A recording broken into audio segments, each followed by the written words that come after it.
Bonjour.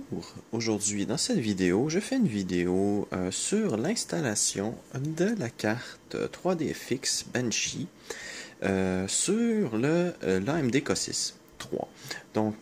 Je suis en train d'installer une démo de Quake 2 à partir du lecteur zip.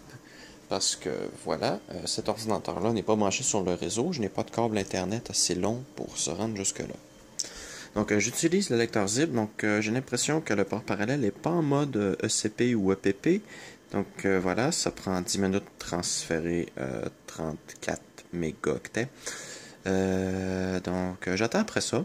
Je vais commencer par faire les tests avec la carte 3D qui est à l'intérieur, soit la Matrox G450+, parce que j'aimerais bien voir ses performances avant de la changer pour la Voodoo.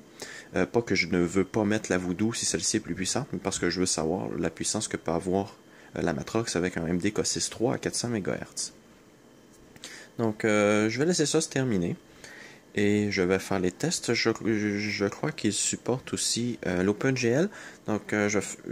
Puis si j'espère qu'il supporte le DirectX parce que je vais faire un test en DirectX OpenGL pour voir la différence que ça fait aussi sur la carte 3DFX. Je vais comparer, voir la différence que ça fait entre tout ça.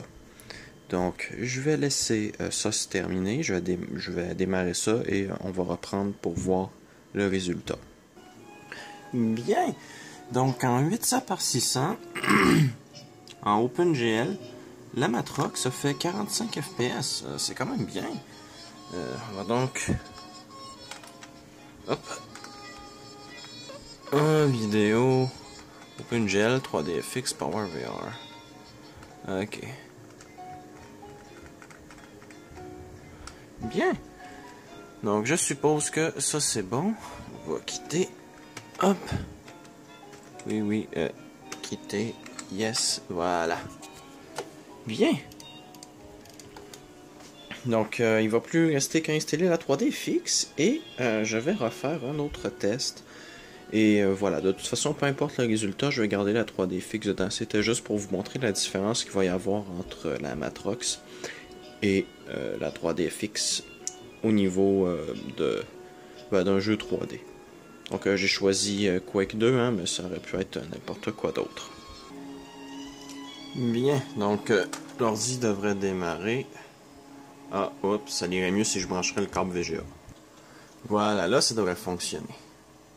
Là, on va faire CF8 ou F5, je sais plus, pour choisir le menu. Allez, démarre. D'ailleurs, je suis pas sur un écran cathodique, c'est parce que...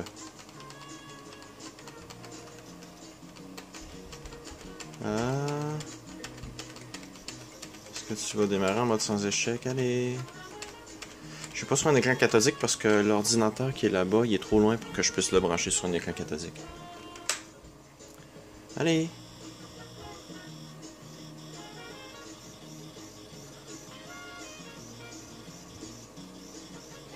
Le disque dur prend son temps.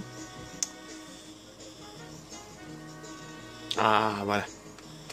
Ah, je peux pas changer. Ignore vos fichiers de démarrage. Non, mais je veux pas qu'il ignore mes fichiers de démarrage.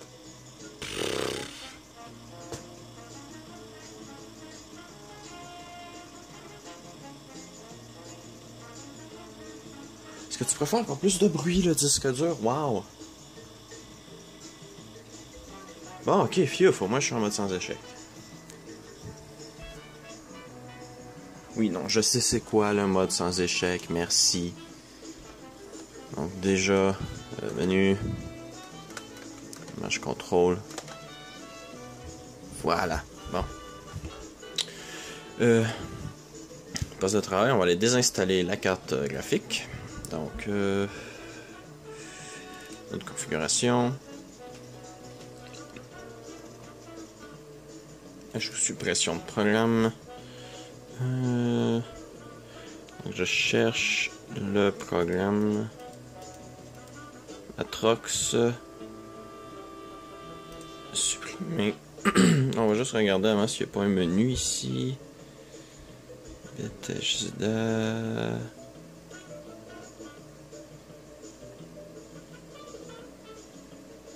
Je n'ai pas d'accessoires ici pour ça. Ok, donc désinstaller, voilà.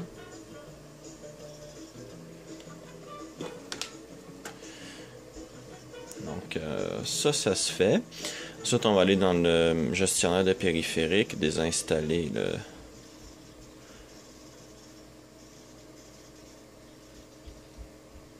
Désinstaller la carte. On va redémarrer l'ordi. Puis...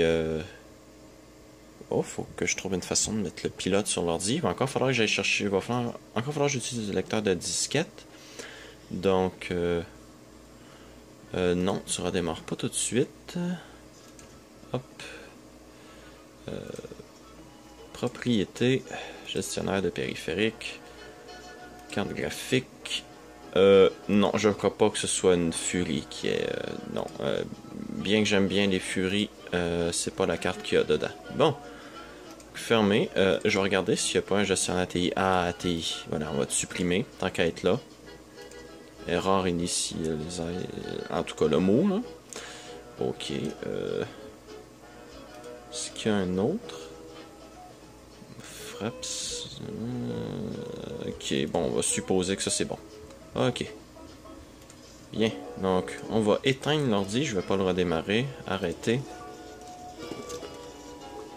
Et je vais en profiter pour aller mettre le pilote 3DFX sur la disquette zip. Donc je reprends après ça. Bien, donc ça redémarre. J'ai changé le mode parallèle d'ailleurs. J'en ai profité pour ça. Donc le pilote est sur la disquette zip. Il reste plus qu'à attendre.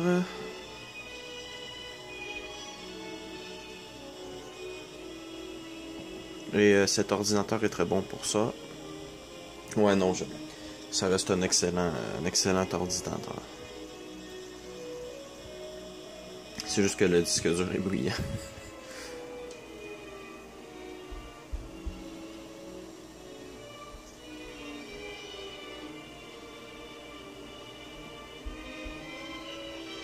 C'est bien, prends ton temps. Faudrait que j'apprenne à désactiver le contrôleur réseau quand Windows 98 n'est pas sur le réseau. Il démarre beaucoup plus vite comme ça. Est-ce qu'il détecte encore le lecteur zip ou va falloir que je relance le programme iOmega? Non, non, laisse le disque tranquille. Exit, oui, voilà.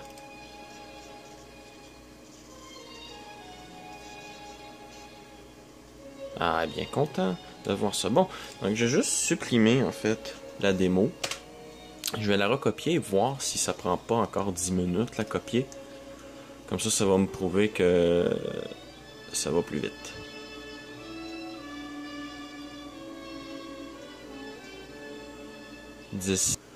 Ajout de nouveau matériel. Suivant.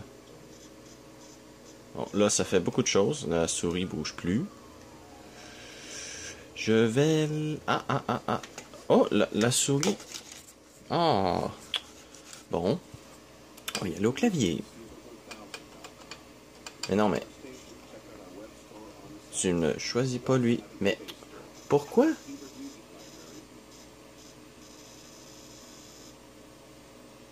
Oh là là. Bon, ok, je vais arrêter ça là. Voilà, je vais juste changer ça, puis je reprends. Bien, donc avec l'option pour le 3DFX OpenGL, je reste quand même à 45 FPS. Voilà. Yes. Bon, je crois que j'ai peut-être pas les bons pilotes parce que franchement, le truc me laisse mettre en 800 par 600, mais en 16 couleurs seulement. Donc je vois pas où est le problème. Après, l'ordinateur m'a dit que ce pilote était pas fait pour ce périphérique. Donc, quelqu'un qui m'a dit qu'il fallait que je télécharge là, mais je sais pas. Peut-être qu'il faudra que j'aille voir ailleurs pour... Ah! Attendez. Diamond Monster Fusion. Ah! Ok, bon, ben, allez, on va télécharger ça et on reprend. D'accord, bien. sachez les gens que c'est jamais de la faute de l'ordinateur, c'est toujours de la vôtre. Donc, allez, je reprends. Bien, donc je viens d'installer le programme de chez Diamond. Donc, on va voir ce que ça donne. J'ai aussi désactivé la carte réseau, donc l'ordi devrait démarrer beaucoup plus rapidement. Ok, c'est bien, Diamond Monster Fusion AGP, il la détecte. Voilà, il redémarre. D'ailleurs, j'ai exploré un peu ce site-là, puis si on va sur ici, hop, les nouvelles du site, le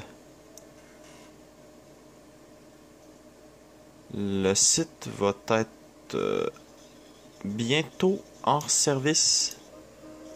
Ok, attends un peu. Non, non, non, non, non. Quoi? Ah oui, quand même.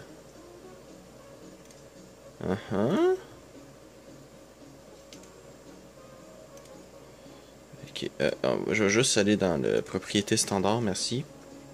Je vais juste mettre ça. Hello, darkness, my old friend. Bien, donc, me voici plusieurs jours plus tard. Donc, pas parce que j'ai passé plusieurs jours là-dessus, mais parce que j'ai eu le matériel que j'ai montré dans les trouvailles du Canidé. Et voilà, ça me tentait pas de continuer à perdre mon temps avec ça. Donc, eh bien, il s'avère que le problème n'était pas le pilote et ni la carte, c'était le câble VGA. Et oui, puisque je sais pas pour quelle raison, mais sur cette carte graphique-là, le câble VGA laissait pas détecter l'écran comme un écran plug and play, et donc ça ne me mettait que 800 par 600. Donc, maintenant que ça c'est fait, on va pouvoir faire un benchmark. Donc, 800 par 600 en 16 bits, parce que bon, c'est une carte graphique Voodoo. Donc, je vais laisser ça se terminer. Donc, voilà, maintenant que ça c'est fait, l'AMD K6 va pouvoir retourner dans son état comateux, parce que j'ai trop de matériel en ce moment et je ne peux pas vraiment l'utiliser. Donc, je vais laisser ce 3D Mark se terminer. Je vous montre le résultat et je devrais avoir terminé avec le K6 pour le moment parce que voilà, j'ai beaucoup d'autres choses à faire en fait que de m'amuser avec le K6. Donc, je reprends après ça. Cette vitesse.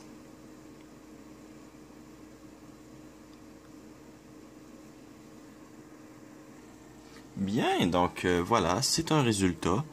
Je crois que ça donnait 3200 avec la Matrox, si je me souviens bien.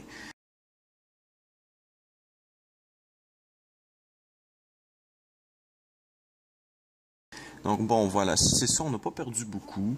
Puis voilà, donc cet ordinateur-là va surtout être pour tester le Glide. Donc voilà, en espérant que vous avez apprécié cette vidéo sur l'installation de la carte 3DFX Benchy, sachant que cette version-ci est la version de chez Diamond Multimédia. Donc voilà, vous aurez vu comment ne pas l'installer. Donc en espérant que vous avez apprécié cette vidéo, et à la prochaine.